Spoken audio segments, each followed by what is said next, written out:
March was eclectic. I read 6 books, prepared my home for a cyclone, I hurt my ankle playing handball. But everything is better with a birthday cake. I used to be indifferent to them, but now they're my favourite comfort food. In March, Marley turned 23 and I helped warm a house.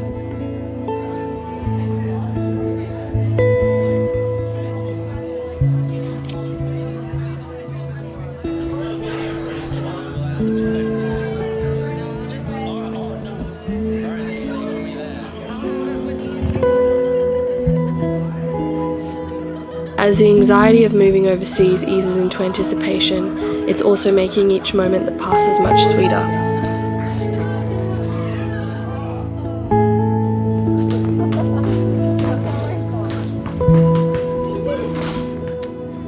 While this is predominantly a vlog about reading, the innate desire to film and document my life is still there, so I hope you enjoy the mundane bits in between.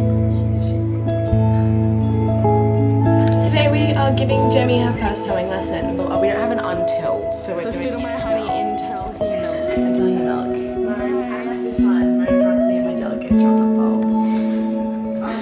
That one is good. I think you did that. I'm a fan of that. Tuesday.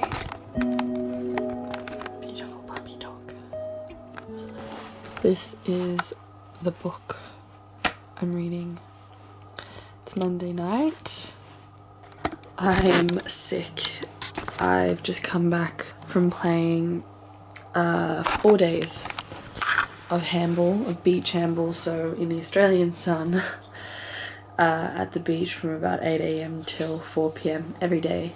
But yeah, anyway, just keen to relax into the week, back at work. This will be the second book I've read by Clarice Lispector. This one is about a woman who I believe is a kindergarten teacher, and she feels like she has a better connection with children than adults, and that's until she meets this philosophy professor and they have a love affair. So I feel like because of Clarice Lispector, I'm getting into philosophy now.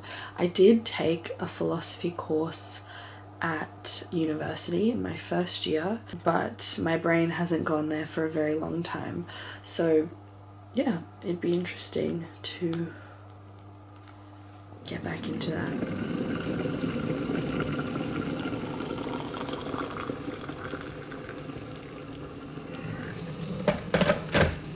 Hello, I hope that my voice isn't too annoying. I have been sick, but I just wanted to talk about the books that I read in March. I was going to say I'll start with my favourite, but I love a lot of these books for all different reasons, so, but regardless, the first one I want to talk about is Agua Viva by Clarice Lispector, and this one is a little bit difficult to describe.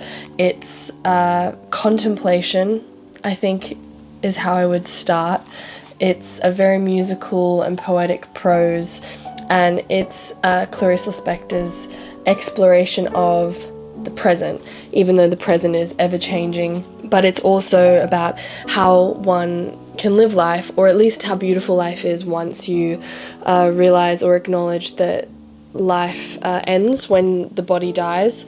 Some people don't live like that though. So yeah, this is Clarice and her beliefs, saying that she believes that the body, after the body dies, so does the soul. There's nothing after, and therefore with that knowledge, how life can be all that more beautiful. And it's a very, as I was saying with the prose, it's musical, it's so abstract. Because of that, a lot of people struggle to describe the book.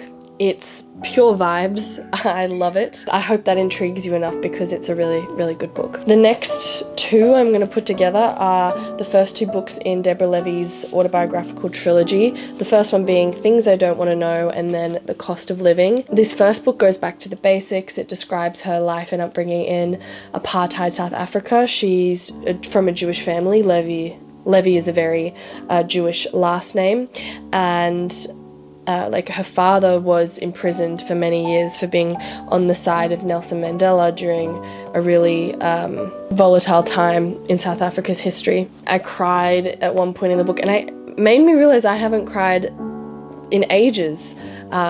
while reading a book. So this one is thus very memorable. And then the second one follows along from that, but it explores more ideas of marriage and motherhood and feminist issues and how to create a living for oneself outside those structures, which again I enjoyed. I'm very interested in those topics. I think the trilogy as a whole is immaculate and everyone should read. I feel like these books are raved about a lot, and for good reason. So again, I would highly recommend this trilogy by Deborah Levy. The next one is one that I got from the library, and it's The Moment of the Essay, Australian Letters and the Personal Essay.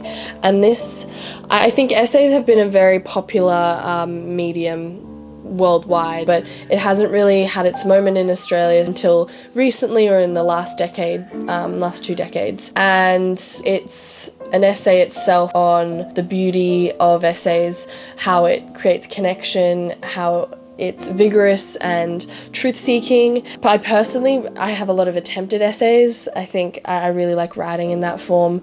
So yeah, it was really enjoyable. Like, I wouldn't recommend this to everyone, but if you enjoy writing, want to be a writer, and are interested in the Australian literary landscape, I'd recommend this book. Elena Ferrante's The Lost Daughter.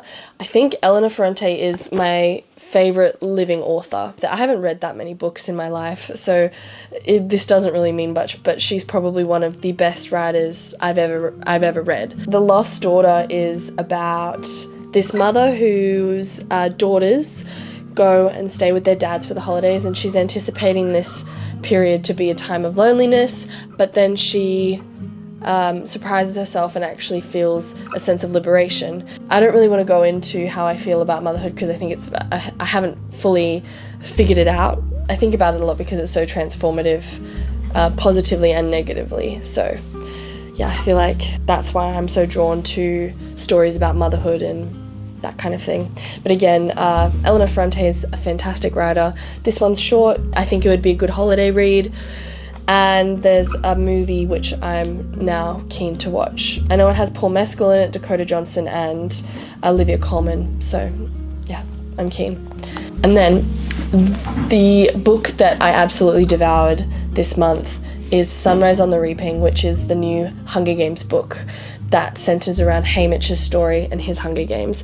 I read this in 2 days and I stayed up till 2 a.m. both nights finishing them. I don't know how much of this I'm going to document, but I just bought the new Hunger Games book.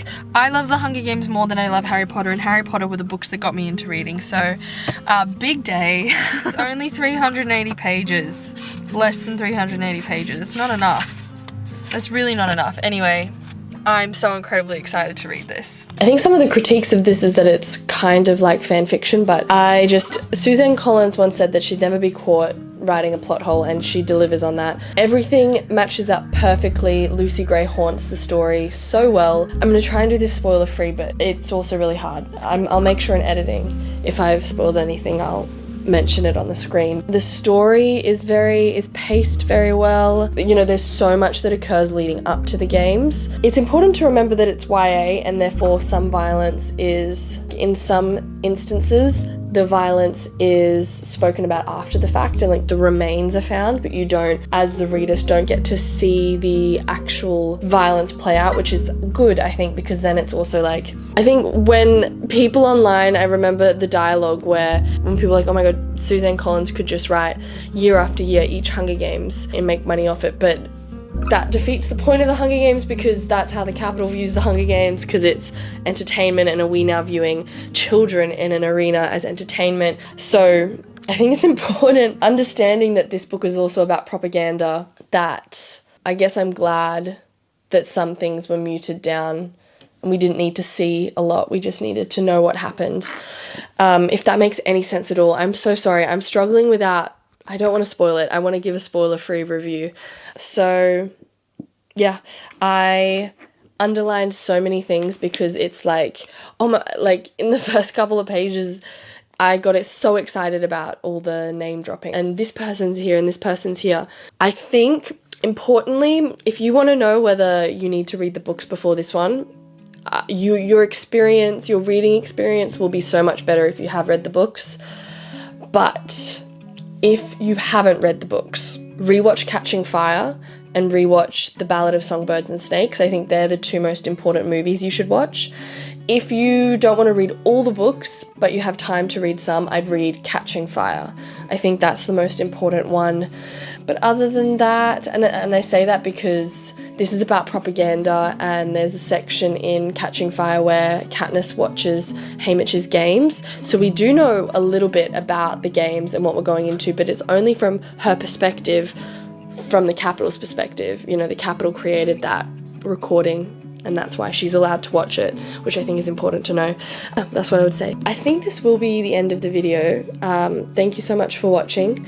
I really like the reading vlog concept, so I think I'm gonna do more of these.